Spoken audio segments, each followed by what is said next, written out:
country lane, wherever there's a cottage small beside a field of grain.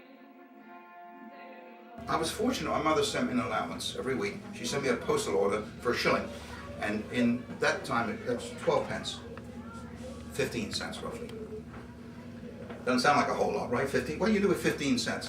Well, you could do a lot with 15 cents when you lived in Fordham in 1941, because I'd take a bus to Soham, which was 3 miles down the road, the first town that had moved a cinema. And we'd go to the Saturday afternoon matinee, and you'd see a main film, and maybe some cartoons, and a newsreel, and one of these serials. You know, they always leave you hanging at the end, and then afterwards, I paid 7 pence to go in, 7 pence, and afterwards, if I had any money left, go across to the bakery and buy a sticky bun for 1.5 pence or 3 halfpence, and that was all my allowance. So I blew that in one afternoon. Having a bath in Sycamore Cottage was not an easy thing, and we didn't bathe that often. We probably stunk a lot, but everybody smelled, so we didn't care that much, because we had no hot water. So to have a bath, Aunt Ada would put a bucket of water on the stove and heat it up, and she had what's called in England a hip bath.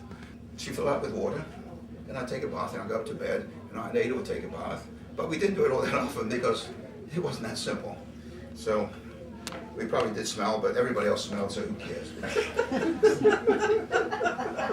You know, the underarm deodorant people would have gone broke if they came before them.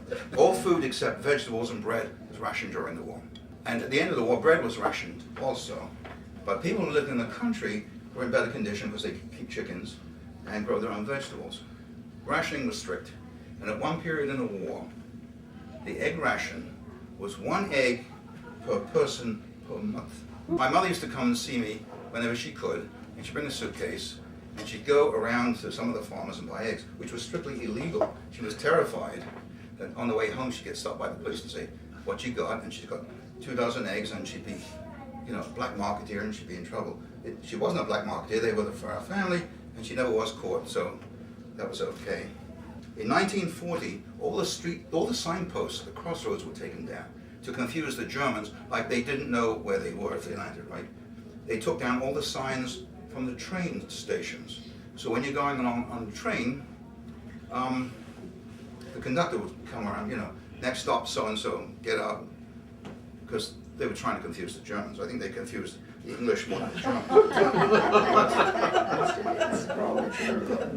In 1940, Britain was in quite justified fear of imminent German invasion. And if Hitler hadn't miscalculated and attacked the Soviet Union, he could have attacked us and would have beaten us. And one day I saw the Home Guard. They came to the Church of England church, which was a couple of 100 yards down the road, and they dug trenches in the churchyard.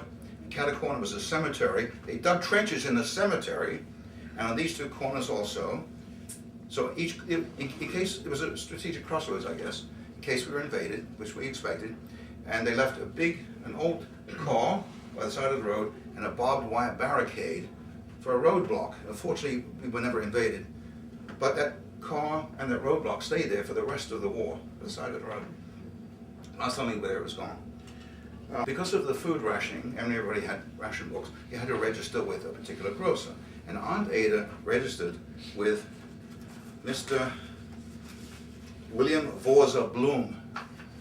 This is Mr. Bloom and Maggie and somebody else, and I'll tell you about Maggie. This picture was taken in 1924. Every Wednesday, Maggie would ride her 1-speed bike around the village, and she'd come up the hill, we had a steep hill, to Aunt Ada's house, and she would take a grocery order, pitiful, you know, 1/4 pound of bacon, or 1/2 pound of bacon, 2 or 3 sausages, whatever it was. She was poor, you know, and we were rationed. And then a few days later, maybe the next day or the day after, Mr. Bloom's van would deliver whatever it was. And she always left me a penny. Now, a penny, you know, 2 cents and 1/2 cent. Wasn't much, but, you know, I added to my 12 pence, it, you know, padded my allowance a little bit. At the end of 1943, I picked up a really nasty disease called scabies, or the itch. It's a tiny little mite that burrows into your skin, in between your fingers, under your arms, in your groin, and it itches like hell. It's terrible. And I went to the local doctor who had no idea how to cure it. So back I go to London, to my parents. And of course I gave it to everybody in the family, because it's highly contagious.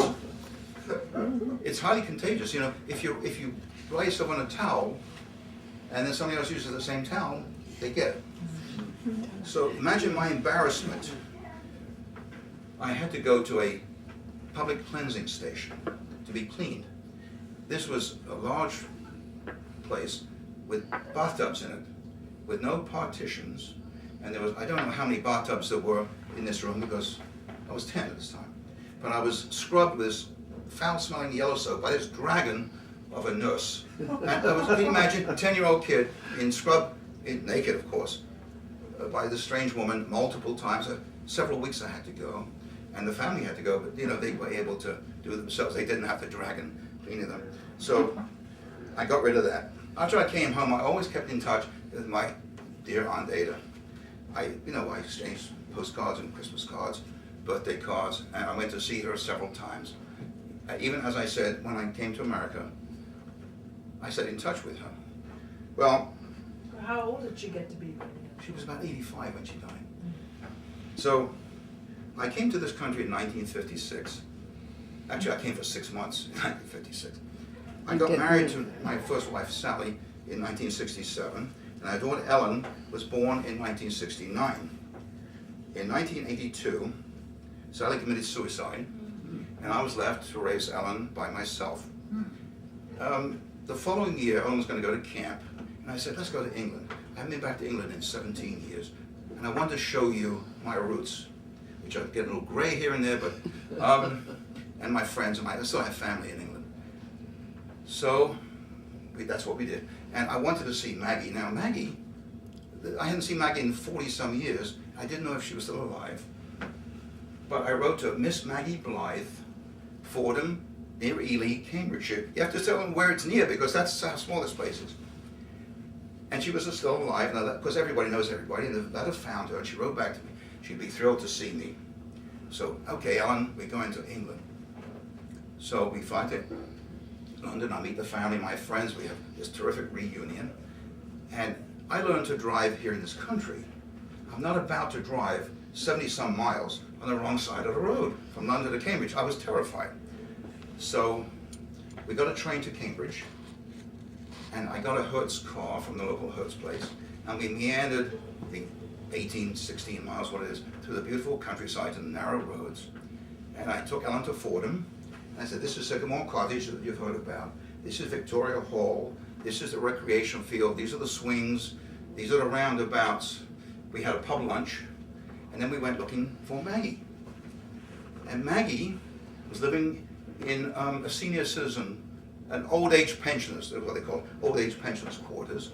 And we went up the yard and we banged on the door, and out came Maggie. And she was thrilled, you know. I was the only evacuee who kept in touch with people in the village. And there was a lot of us there. So we go in and we kiss and we hug, and she's telling me these stories. Remember so-and-so, he's dead, so-and-so, they're dead. And we had tea, of course, you don't have to have tea, it's England. And she made this wonderful cake, and we ate the cake.